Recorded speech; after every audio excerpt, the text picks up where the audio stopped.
Hello, everyone. This is Joyce Davis, and I am the president and CEO of the World Affairs Council of Harrisburg.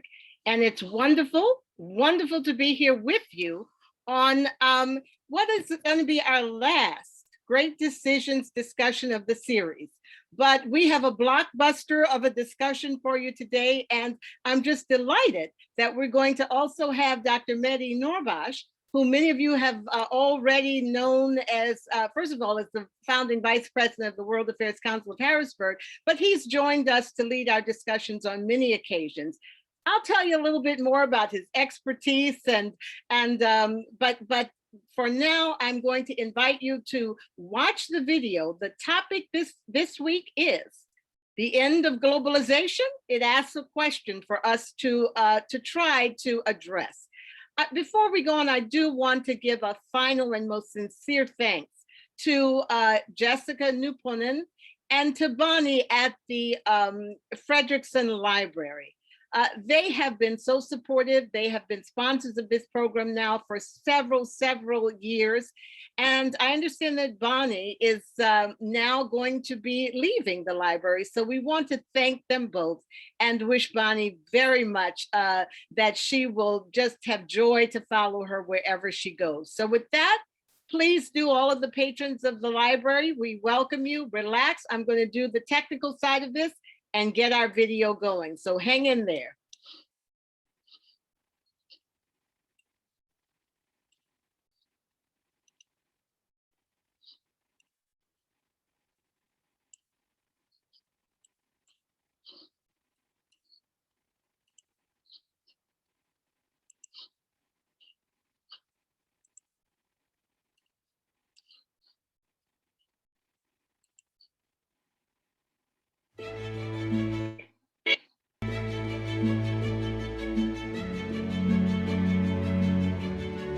The United States stands at this time at the pinnacle of world power. It is a solemn moment for the American democracy.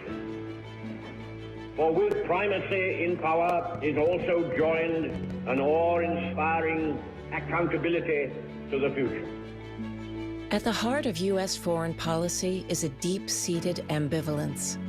Some American leaders, believing that global problems must have global solutions, have put their faith in institutions with worldwide mandates. Others have derided those same organizations as ineffectual and have asserted that America ought to stand alone. Great Decisions examines the perils and promises of multilateralism and asks whether global cooperation can endure in an era of nationalist retrenchment. The end of the global order? Next on Great Decisions.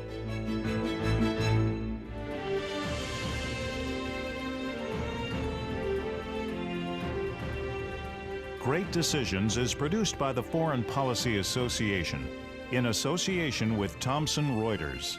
Funding for Great Decisions is provided by the Herford Foundation, PricewaterhouseCoopers LLP, and the Nelson B. Delavan Foundation.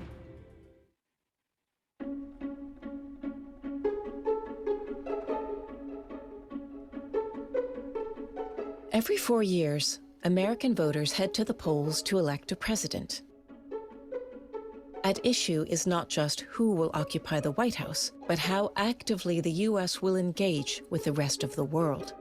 From this day forward, it's going to be only America first.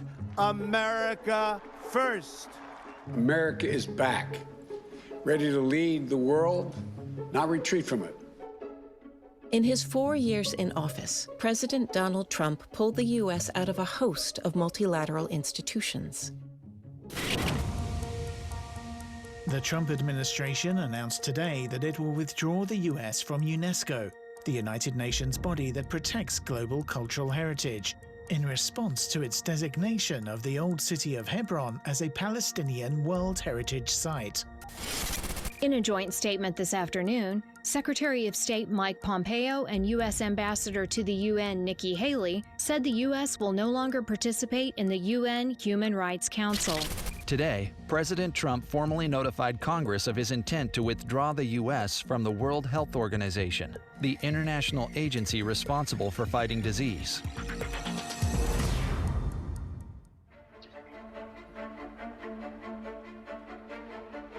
One of the things that the United States is we're still the biggest player on the block. Now, we shouldn't yield to the second biggest or the third biggest or worse. We need to pick our alliances carefully, make sure that there are enough shared values that we can feel comfortable with that partnership. The United States stepping back from that position of international leadership loses U.S. influence. If we leave the table, there are other countries who are quite happy to take our seat.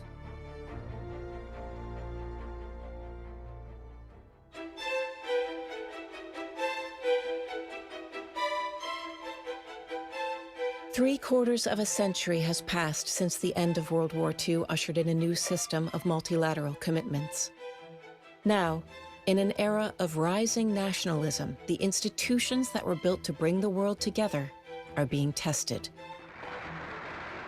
Now, I've been worrying about different aspects of the world for some time and have concluded that we are now on a hinge of history, sort of comparable to what the people at the end of World War II faced. I think going forward, the real question is, what is the norm? Is the last 75 years the norm and Donald Trump the aberration? Or in some ways, was the last 75 years something of the exception and Donald Trump was a harbinger of a return to America's tradition of holding back from the world? I don't have the answer to that, but a lot of history will depend on that answer.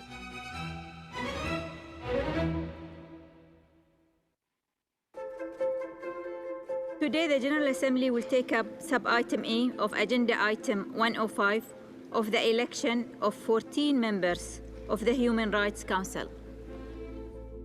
In 2006, the UN approved the formation of a body dedicated to the protection of human rights around the world.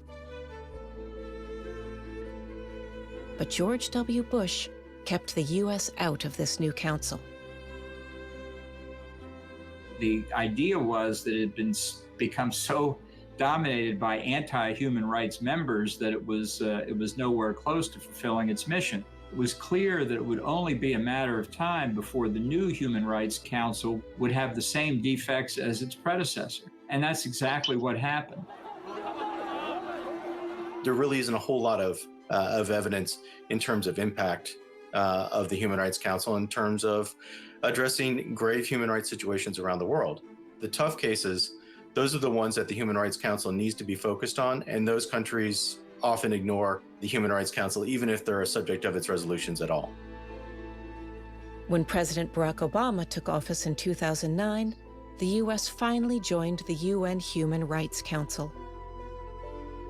The logic behind the Obama administration being in the UN Council on Human Rights is to be at the table to try to make it better. It's very fraught, but if we aren't there, then our voice is not there, our values are not there, our purpose is not there.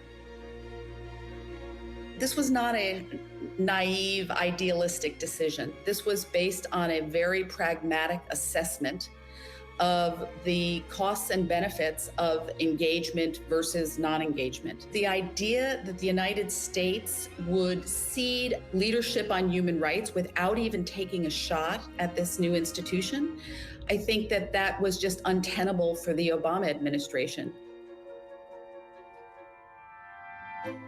After 8 contentious years, experts disagreed whether US participation had paid dividends. And I'm proud to say that today, the Obama administration's leadership at the Human Rights Council has delivered real results. They were successful at the margins. They were able to make some resolutions less troublesome or less onerous or less hypocritical than they otherwise might have been. But again, you still don't see the Human Rights Council under the Obama administration truly focus on those countries that need to be criticized. You didn't see resolutions condemning Cuba. You didn't see resolutions condemning Russia. You didn't see resolutions condemning China.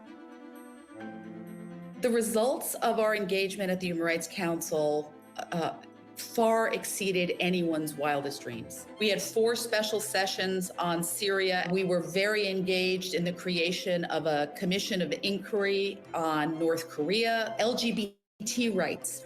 We got onto the agenda, and that had been inconceivable just a short time earlier. I think there's a real question, absent U.S. leadership on the Human Rights Council, whether the Human Rights Council ever would have set up a human rights special rapporteur for Iran to actually investigate and hold accountable the Iranian government for its human rights abuses domestically, at a time when the UN Security Council was blocked by the Russian veto. In 2018, President Trump reversed course. Once again, the US refused to take part. When I arrived, and still today, its members included some of the worst human rights violators. The dictatorships of Cuba, China, and Venezuela all have seats on the council. Another criticism that the Trump administration made of the Human Rights Council is that it is biased against Israel. And that is evidently true. If you take a look at the number of condemnatory resolutions passed by the Human Rights Council, nearly half of them are focused on Israel. To think that Israel is the source of half of the world's human rights problems is simply ridiculous. China has never been criticized or been the subject of a condemnatory resolution by the Human Rights Council. I think taking human rights seriously is important. You don't have to do that through a council that's two principal targets are Israel and the United States. I'm not saying the U.S. has a perfect record on human rights, but we're a democracy. I mean, we're presumably capable of correcting these problems ourselves. We don't need a nanny in Geneva lecturing us. The way the UN Human Rights Council is evolved is a travesty. And I can see why the Trump administration would say, we're not going to have anything more to do with this. The question is, does it help? Do you want to throw your toys out the pram and just not be there at all? I think the view of the British government is it's better to be inside fighting that case than to say we leave. With the U.S. on the sidelines, China worked tirelessly to expand its influence within the UN Human Rights Council. Those efforts secured international support for controversial policies in Xinjiang and Hong Kong.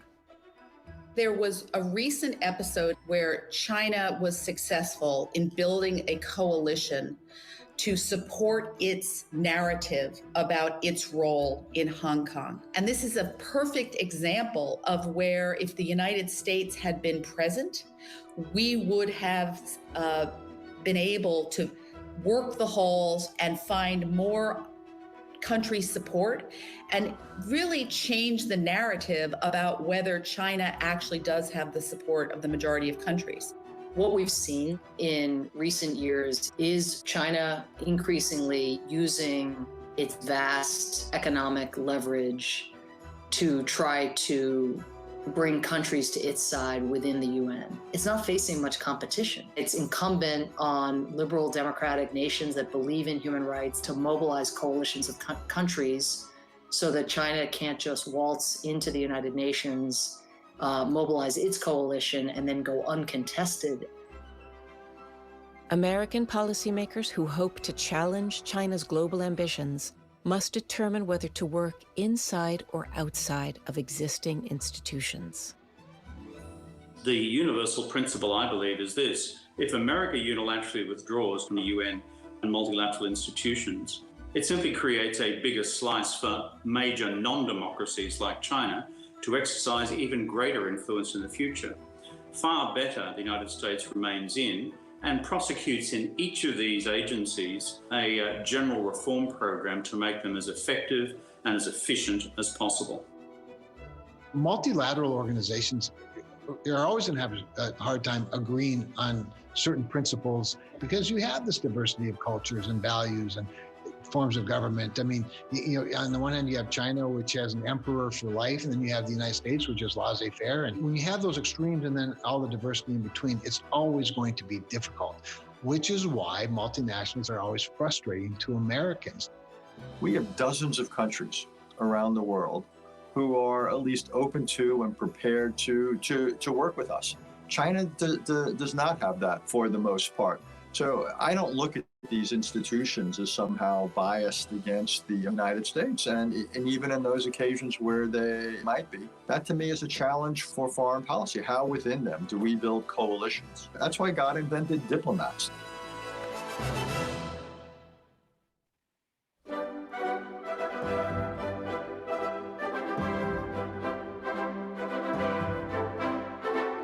Let us not fail to grasp this supreme chance to establish a worldwide rule of reason, to create an enduring peace under the guidance of God. Today, the Allied world salutes these representatives of 50 nations. They have made a beginning, a brave beginning that can build a mighty structure for peace. When World War II ended, the U.S. championed the formation of the global order we know today. The United States was the architect of so many of these multinational organizations. You know, they came out of, in so many ways, a devastated world in 1945 and a belief by Americans that the way to avoid catastrophic wars in the future was to create international institutions that were basically channels for dialogue and problem solving. That was a very different world, a very different United States. Balance of power, distribution of power was far different. These institutions now have 75 years of a track record, not always, shall we say, glorious. Even as the U.S. government embraced multilateralism, a strong undercurrent of skepticism ran through American politics. I just say the hell with the UN. What is it anyway? It's a damn debating society. What good does it do? Very little. The U.S. can afford to be much more self-sufficient and independent than just about any other nation in the world. America always kind of stood a little bit to her side on these things, and it was given the permission to do that because most Western nations thought, look, we don't mind if America does its own stuff now and again, as long as it's inside the multilateral institutions when we need it to be. Well, I suggested on the floor of the Senate today that we stop all funds for the United Nations. Now, what that'll do to the United Nations, I don't know. I have a hunch it would cause them to fold up, which would make me very happy at this particular point. Well, in the United States, like in Australia and other Western democracies, it becomes an item of political sport, particularly within the political right and far right, to just go on a general campaign of UN bashing. Why do politicians do that?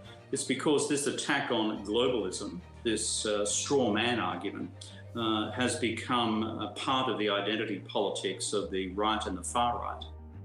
Globalism exerted a religious pull over past leaders, causing them to ignore their own national interests. Today, the world looks very different from the circumstances of 1945. It is not so easy for bureaucratic institutions to evolve rapidly to face new challenges. It's going to be very hard to see those organizations change. It's not that people don't know how they should change. It's that the major powers that comprise these institutions have to be prepared to bring their publics along. There's no magic wand that can be waved by the citizenry on their own, or by the Secretary General, or by any particular country. What is the point of pretending that the organization is still committed to its original principles? And if that tension means that the organizations don't work, as many parts of the UN system didn't work during the Cold War, that's unfortunate, but then that ought to lead people to say, what are the alternatives? Not just keep plowing along as if the problem didn't exist.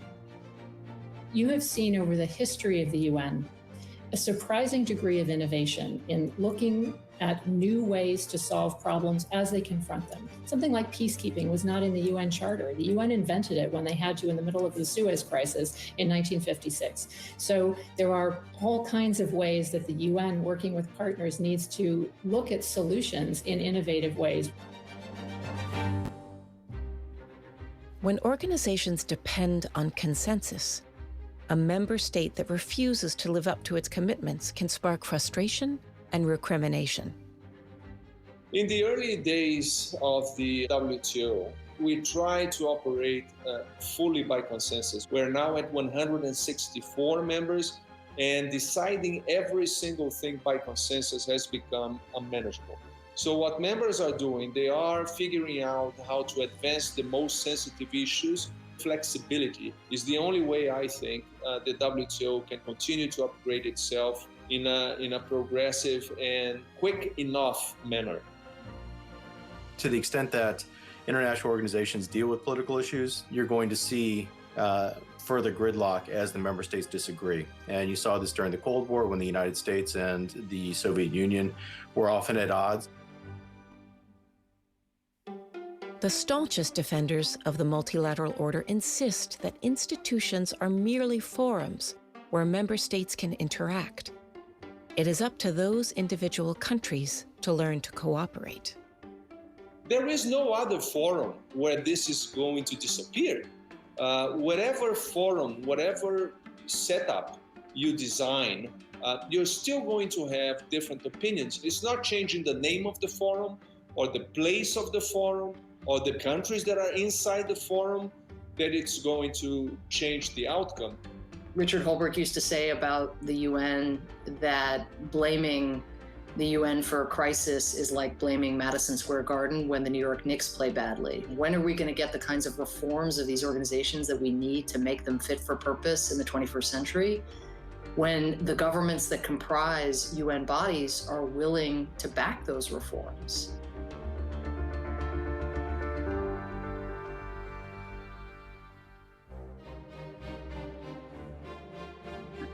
Throughout American history, policymakers have feared that the empowering of international institutions might impinge on national sovereignty. I do not recognize higher law than the Constitution in temporal terms. I'm leaving religion out of this. We are sovereign, and the Constitution provides no opportunity to delegate that sovereignty to some international body.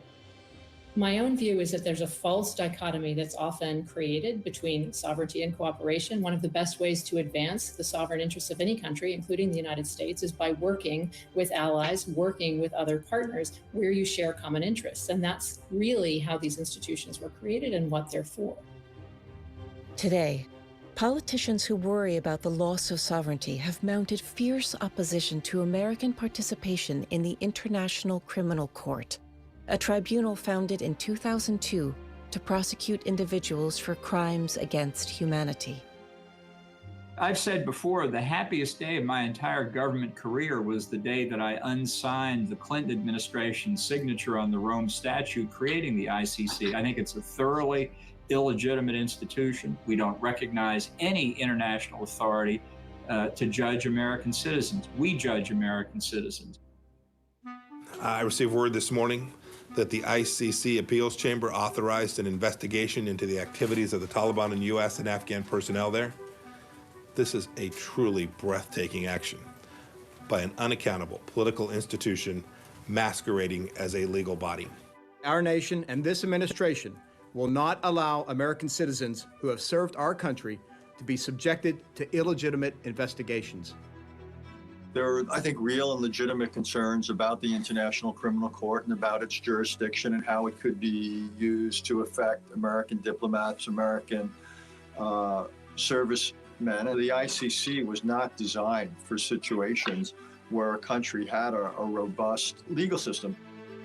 Those who champion global institutions face an urgent question: how to present an effective case for multilateralism to skeptical voters. The key challenge for any national political leadership is on matters of global governance to explain to their domestic political constituencies our membership of these international institutions, primarily in terms of their ability to advance our domestic national interests. And then you argue, and by the way, it helps the world as well. The challenge with a narrow form of nationalism, a kind of insularity of worldview that leads you to believe that you can close your borders and solve your problems, is that the facts are not going to respect that ideology or that way of governing. We're not going to set back the clock, right? You're not going to see the end of global air travel or the end of global commerce. The good news is, compared to 1945, we've got democracies on every continent. We have nations that are moving more and more toward respect of democratic values. But we also have democracies that are stressed. The authoritarian nations in the world moved into a new chapter of trying to promote the idea that authoritarian governance models are the right ones for the 21st century. I think we have to rebut that critique, not just by trying to be a strong democracy in the United States, but by pulling democracies of the world together. Those non-Americans who have observed the shifting attitudes of the U.S. government most closely are optimistic that multilateral organizations can function effectively even without U.S. participation. I watched very carefully the World Health Assembly, which is the highest decision-making body of the WHO. The European Union was the one that was stepping forward and proposing, really sort of drafting all of the key decisions. That's a role that historically I think the United States often had, but with the US absent, it was Europe that was able to bridge the different gaps. I call for like-minded countries in Europe, in Asia, and in the Americas to triage the institutions of multilateral governance until we re-establish a level of geopolitical equilibrium between China and the United States. The ball, I think, well and truly lies in the court of an incoming Biden administration. I do think this is the last chance saloon for American global leadership. It may be that we'll look back again at this and say the idea that you need a country to lead us out of a crisis is a very 20th century notion, and that leadership has become much more fragmented, diverse, as has power, and therefore we shouldn't be expecting America or any country to come up and lead. Since 1945, the world has learned that multilateralism is messy, tedious, frustrating, and imperfect. Partnerships form and dissolve, and institutions come and go. But at a time when emerging threats can so easily cross borders, the nations of the world have little choice but to find some way to work together.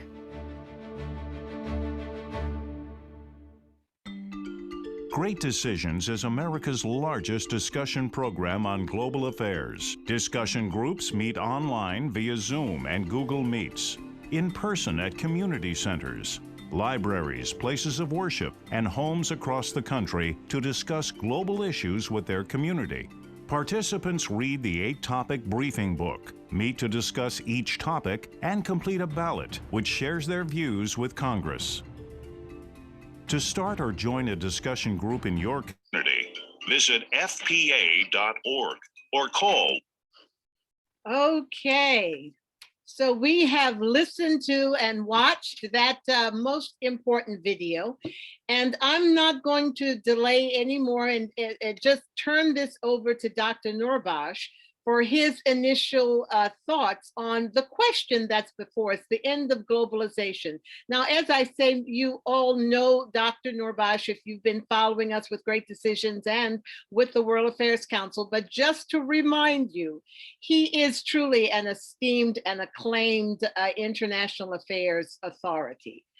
Dr. Noorbaksh is quite is a professor, first of all, in international affairs at Harrisburg University, but he is truly knowledgeable about the issues that we are discussing here tonight.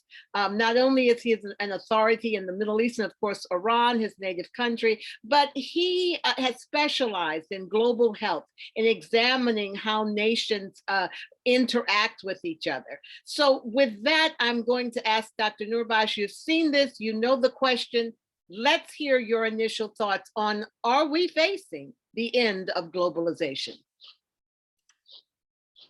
Unmute yourself. Yeah.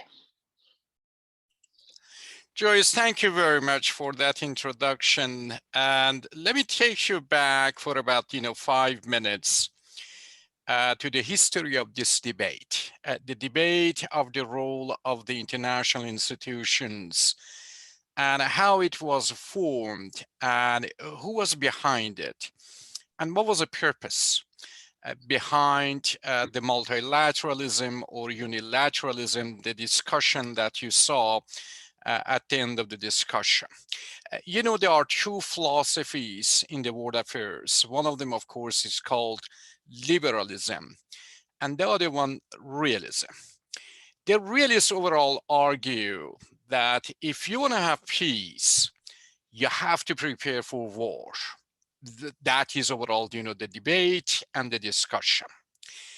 The liberal on the other side, and these are the two schools, two philosophies, the liberal argues that when you give incentive to various nations to solve problems together and to benefit from it, they cooperate. A human being, according to them, is not evil. A human being is very much for cooperation, and especially when the interest of everybody, of course, is served, through collaboration and cooperation. That is overall, what they do, and overall, in the history, they have done it. You know that the idea of the United Nations was, for the first time, proposed by Woodrow Wilson in this country. And that was overall, after World War I, and the World War I, of course, fought. And the argument and the idea was that we need a type of international institution to bring, of course, various nations together for conflict resolutions and discussions and the debate.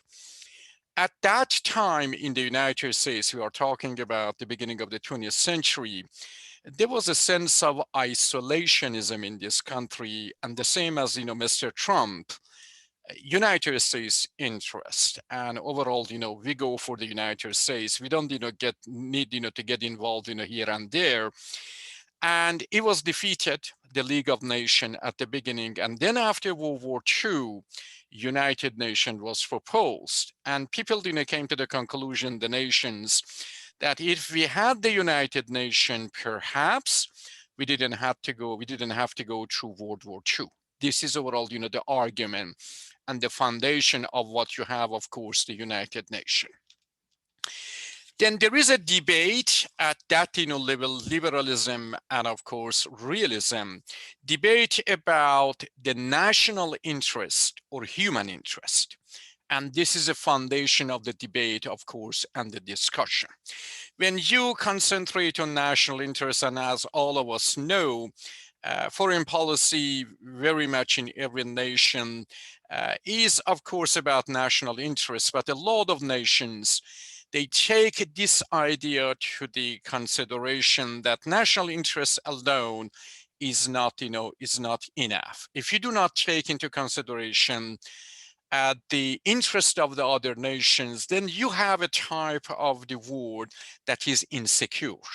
And look at it overall, what we have at the moment internationally in terms of the COVID and overall, other things. Then overall, under the national interests, you have nationalism that sometimes, of course, is very rough.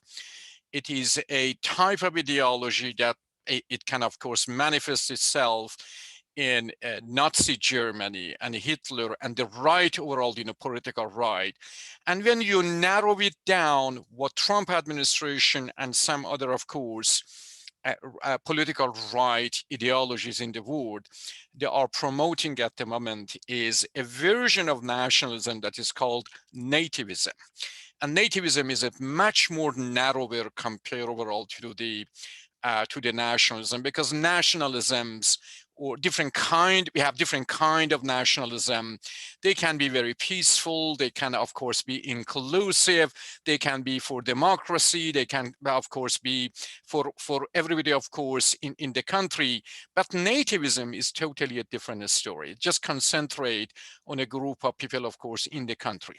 You saw two sides of the debate tonight in that, tape. One was from, of course, Senator Kaine, that takes you to that, debate that I introduce you to, that these institutions, international institutions, they are not perfect, but they were established for a purpose. And the purpose, of course, is collaboration. And under the Human Rights Council of the United Nations, all of you noticed tonight that when the Trump administration withdrew from it, who overall, went to that institution to control it? And this is overall, what it is. United Nations at the moment is a type of institution that has some flaws, some problems, but overall is a type of institution that you cannot relinquish it. The world does not, work that way anymore. Richard Haass at the beginning, Richard Haass is the CEO of the Foreign Affairs Council, and threw a question at you, the 75 years after World War II or the 4 years of the Trump. But he didn't, answer that question, that if we want to go to the 4 years of Trump, how we want to handle it, how we want to overall, just turn a blind eye on that 75 years experience and a lot of questions that we solve. And as all of you know at the moment, let me give one example in that regard that nobody can of course deny it. Under the United Nations, you have of course the World Health Organization, and the crucial role, and you have seen it, of the World Health Organization. Of course, sometimes there are small missteps here and there, but we cannot live without it. Yes, that is overall what it is. That is the foremost authority at the moment in terms of following that disease and telling us through, of course, the cooperation and collaboration of various nations where we are and what we have to do. You go, for example, to World Trade Organization. That is the type of organization that brings various nations together and they negotiate international trade with each other, and of course, eradication of tariffs and barriers. These are, of course, very important. Tonight, of course, you had the discussion and the argument of Mr. Bolton too. Mr. Bolton as a hawkish all the time. He has been, of course, against the role of the international, of course, institution, the role of international organizations. And you saw the case of Hong Kong today. Let me give you one more example, of course, in that regard to tell you overall where we are. You know that the government of China is suppressing the Muslim population in that country. And the number of the Muslims in that country is bordering 100 million, of course. The Uyghurs. The Uyghurs. Right. The Uyghurs. Right. It is not a small, minority. It's about, Uyghurs, 100, million. In the United Nations, 22 democratic nations, mostly in of course, what was that? In 2019, they came and condemned of course, China for that policy toward the Muslim population, the Uyghurs. And because the United States was not in that council, the Human Rights Council, then 37 countries wrote a letter of support to the Human Rights Council of the United Nations and supported China for that policy. And that is overall, very obvious. That is a vacuum that, of course, you have seen, and that is a vacuum that you observe, that if you are not in those organizations, somebody else, of course, is. And let me tell you this. China has taken advantage of a variety of international institutions in the last, since overall, since 1980s, because overall, the emergence of China as a bold economic, power is mostly true, of course, 1980s. And they took advantage of those organizations like WTO. They are selective about it, and they want to stick to those organizations.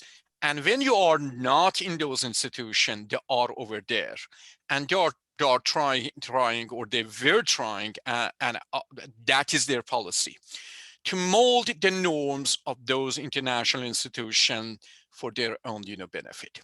Then my final conclusion, before, of course, we go to the questions and, answers.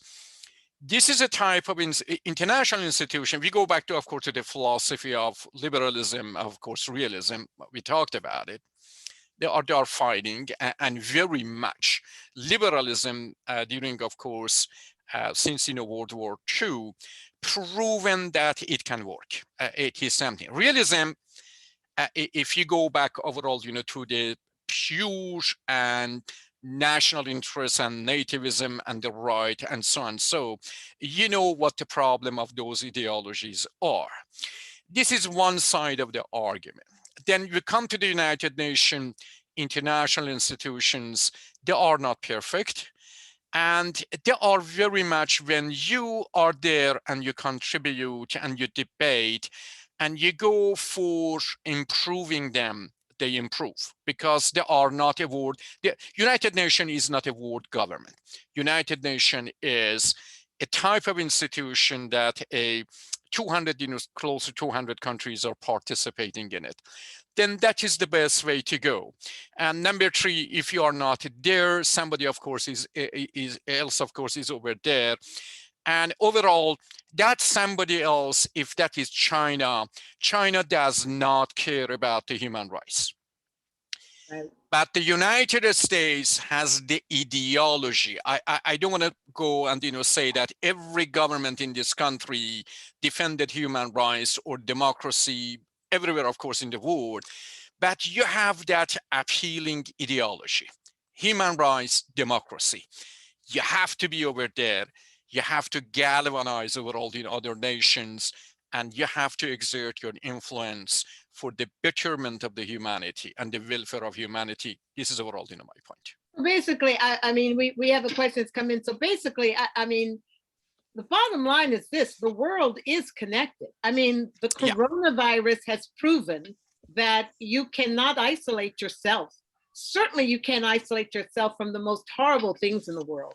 If there is war, if there is famine, if there is disease, it will eventually impact your own backyard. I mean, that I don't think there's any way around saying that.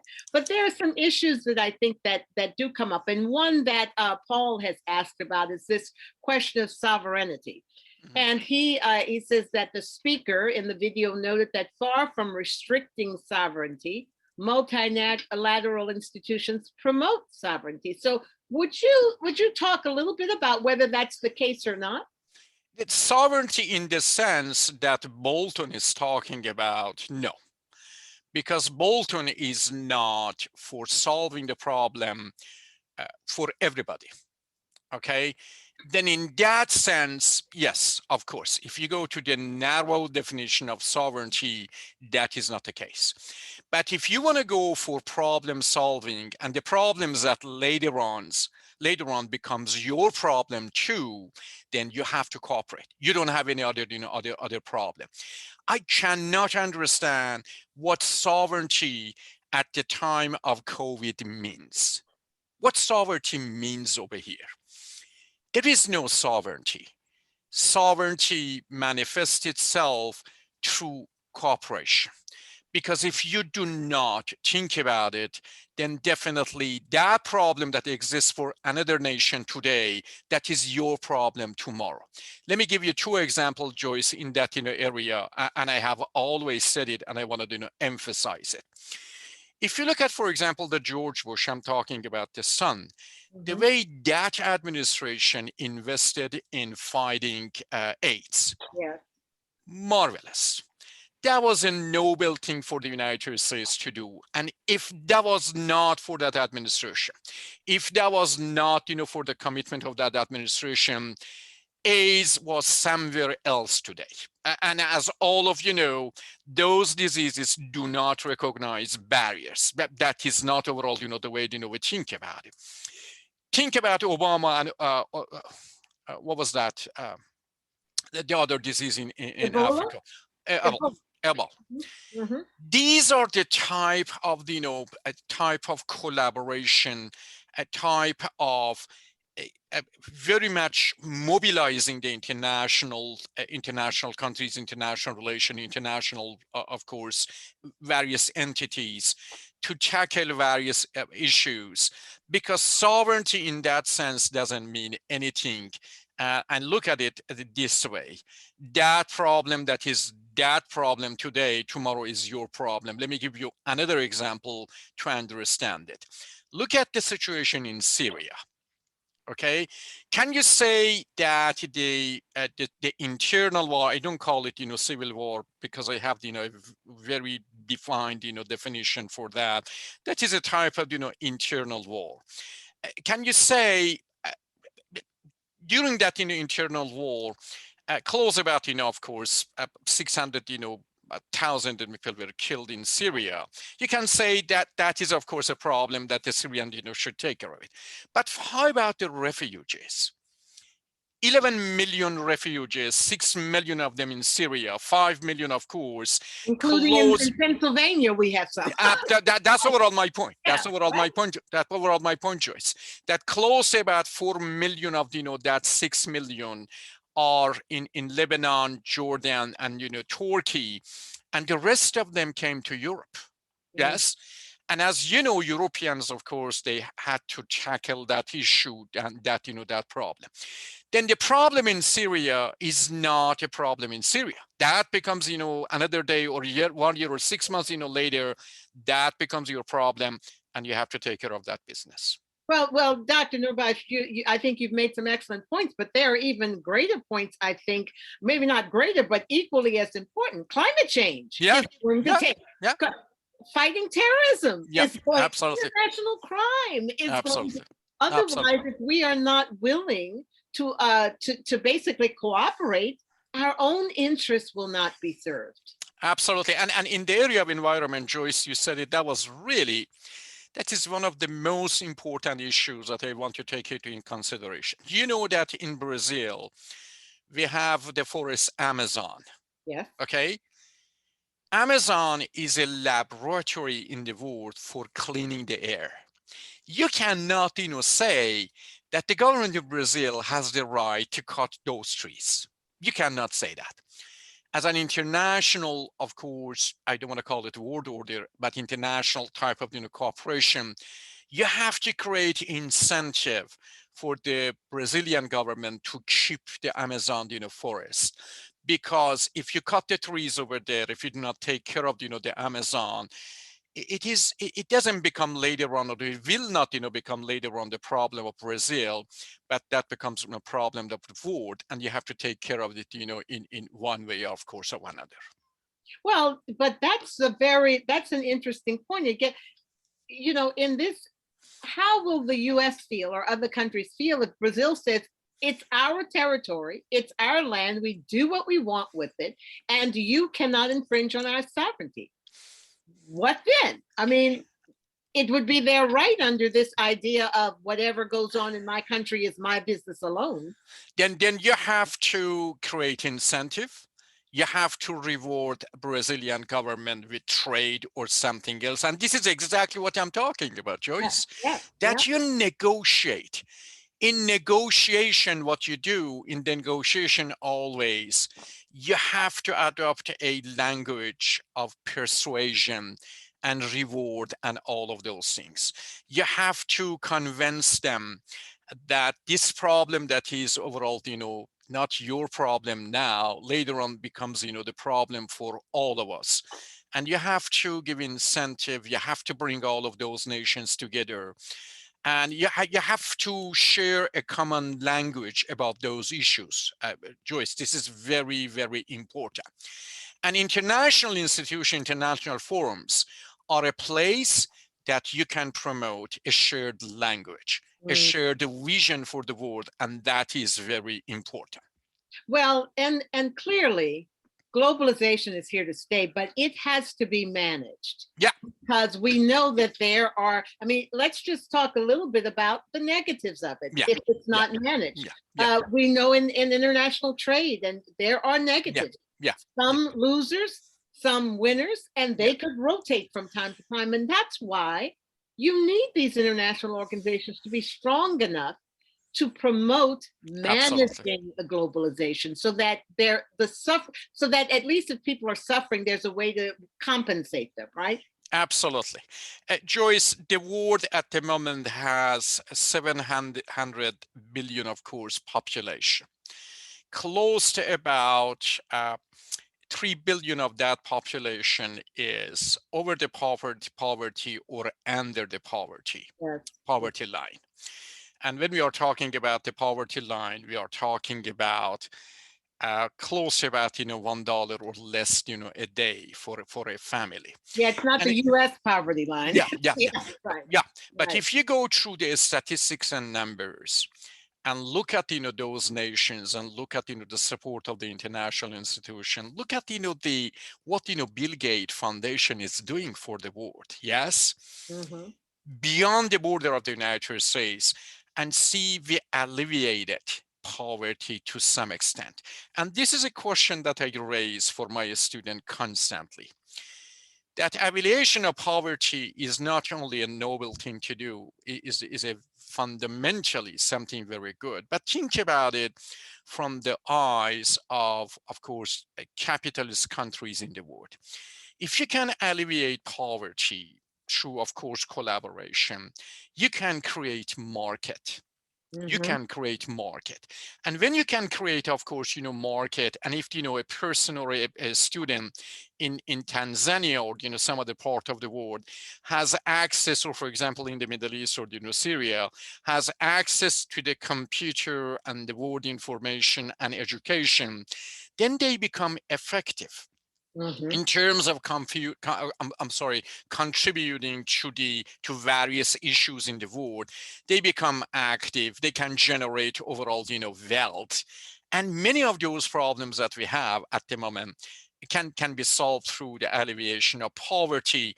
That makes a lot of sense. That is a practical thing. It is not only a type of religious or normative, issue. That is a necessary or a necessity thing to do today. Right, exactly. And of course, we just touched on it a little, but last week we had Don Brown on. And yes, I was there. Yes, yeah. He is very concerned about global cooperation over climate change. He's and right. Actually, he goes even further than I think you do, Dr. Noorbaksh. He would like to see global governance on these kinds of important issues. How do you feel about that? I mean, if you're going that way, you would also have global governance on managing pandemics. You would have global governance on all of those critical things. But I still want to get you to talk about whether everyone should be subject to basically, international law. But go ahead, global governance. Overall on the... Wait, we can't hear you. Okay, I'm sorry. Yeah, that's all right. I do not call it global government. What we can do, we can establish issues, and around issues, create international institutions and encourage everybody to collaborate. That is the best way to go. Because the idea of the global government, of course, Einstein was, of course, for the global government, but it is not, something that you can promote it today. But I agree with him that around, for example, around the global health or around, for example, the environment, you can overall, establish an international institution, bring everybody, of course, to the fold, communicate with them, create a shared language, a vision that is, everybody's vision, and work through it, of course, that way. You don't have to create a type of, government that can want to, control everything. We don't want to do that. We want overall, and as all of you know, the world government has a lot of opposition in that sense, and we don't want to get near to that. Right. But issue by issue, we can definitely establish international institutions and get the support. Of course, so I see what you're saying. Take it by issues, take it by those, yes, and bring people along, bring them together so that they voluntarily create standards and norms that everybody follows. At the moment, Joyce, we have close to about 200, more than 200, what they call it, intergovernmental organizations, like United Nations, like, for example, WTO, World Health Organization, all of those. And we have more than 35,000 NGOs. What NGOs do, NGOs overall are participating in problem solving. And what they do, and the most effective NGOs in the world are the NGOs that are single issue NGOs. It means they pick up, one issue, for example, human trafficking. They become expert in it. And what they do, they put all of their information and of course learning at the disposal of the United Nations and various institutions, and they work through it. NGOs, all of us should get involved in those institutions, because they are really they are very effective when it comes, of course, to the world issues. And overall, in my understanding, that is the way we should go. or we should, Well, the other issue, and I'm going to take another question from Paul, but the other issue that's out there is global communication. Yeah. I mean, today, especially when you're dealing with a thing like a pandemic where you're isolated, you're now reaching out to the world through communications, and that will never go away. That will only get stronger. And Right? I want to emphasize, this part of, your discussion, that many people, when they think about globalization, they just think about the economic aspects of the globalization. Right. Globalization is about culture, is about, of course, human beings sharing stories, human beings, of course, talk to each other. And under globalization of the information and that aspects of of course, globalization, in the last 2 decades, we have another concept choice that is totally very, very interesting, and that is corporate social responsibility. Because we have access to information, then the global companies, for example, 20 years ago, 2 decades ago, they were going to this country and that country, and they were thinking only about their own interest. But now that is not the case. Because we are informed, we have access to information. I communicate with somebody in the middle of the heart of Africa. That person overall communicate with somebody at the heart of Europe. And we have a type of culture that is a type of culture that very much concentrate on understanding shared language. And that is another aspect of globalization that we have to cherish. That's very good. And that gets to the clothing and all of that. That people don't want slave labor making their clothes, and now you can find out about it, right? Absolutely. Yeah, absolutely. So Paul is saying, as China becomes increasingly influential, will the original UN conception of human rights have to be reconsidered? Should prosperity of a society take precedence over individual freedoms? You're a smart person, Paul. I don't know if that's Sanjay, Paul, or not. Very good questions, but let's address those. Those are important. This is for China and the people in China. The economic development or the economic well-being is a trade-off. Is a trade-off between human rights and economic development. In some countries that that work to some extent, but let me tell you this: human being is not an economic animal. When people overall, their welfare is the foundation, of course, is met. They are thinking about other issues. And human rights, democracy, and those issues are universal. These are not the issues that because I'm American, I am very much interested in those issues. There are luxuries, of course, in some countries, but there are universal values. Look at, Joyce, at, for example, child labor. Look at the human trafficking. In any country that you go, in any culture that you go, that is bad. And that is a universal value that I'm, talking about. Then in the case of China, you can overall, say that, this government is very much, or the Chinese, most of the Chinese that came, out of, poverty in the last, 3 decades, they value the economic, development at the moment and well-being of human beings in that, sense. But in my understanding, that is not the end of their story. That is not the end of their story. And that is why in every country, and that is the issue, and that is a discussion and debate in political science, that in every country, why we are emphasizing on middle class, because middle class is the engine of what?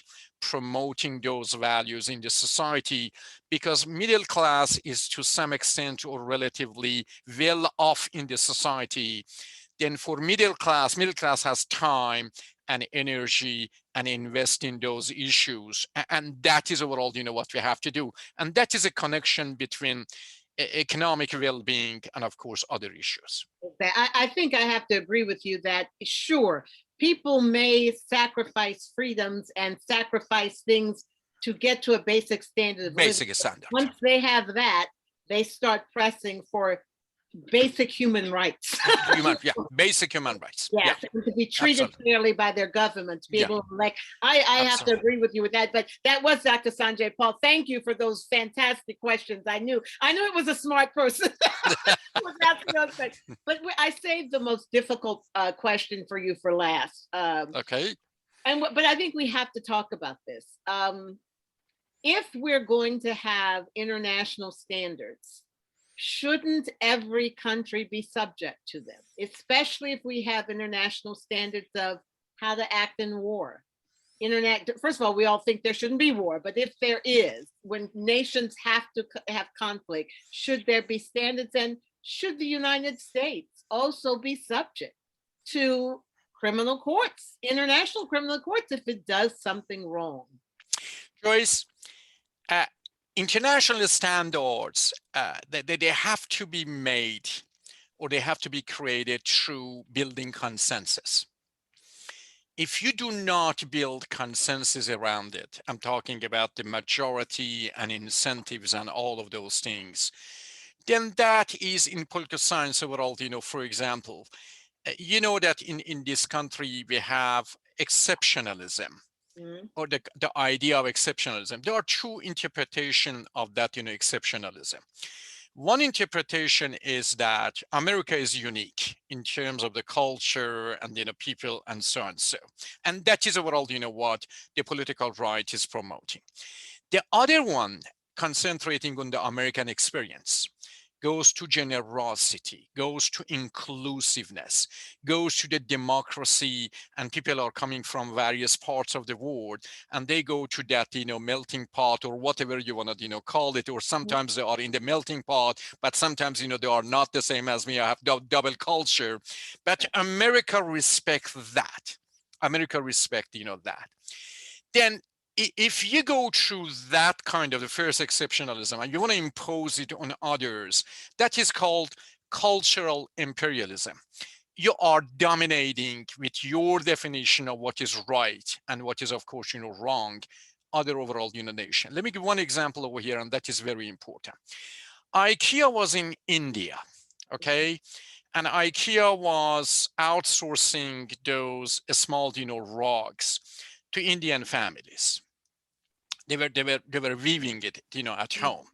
And after a while in Europe, a group of people came together and they protested that outsourcing, because that outsourcing and the weaving of the carpet was going to the homes, and small children, they were sitting and weaving them.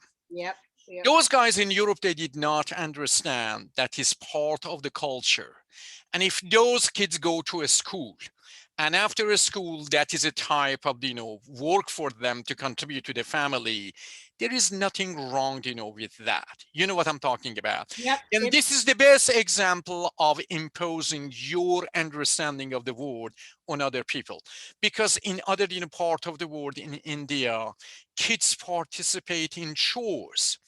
And if other parameters, of course, is good and is prepared, well, kids are going to the school. They are not overall, they have access to nutrition and everything. Coming and, 1 or 2 hours to learn, that art, there is nothing wrong with it. And then at the same time, they contribute, of course, to the family welfare. And that is, of course, a perfect thing to do. Well, one of the values of American society, at least in the past, has been, for example, the family farm, where everybody worked. I remember my father came from a family farm, and he had to go out into that farm and help his father pick cotton. That was what it was. So that was part of the American ethos, to also the whole family work. So, but you're right. The point is that we have to also have an understanding of understanding and not understanding. Then you have to create consensus, right, and communicate those standards. You cannot impose those standards.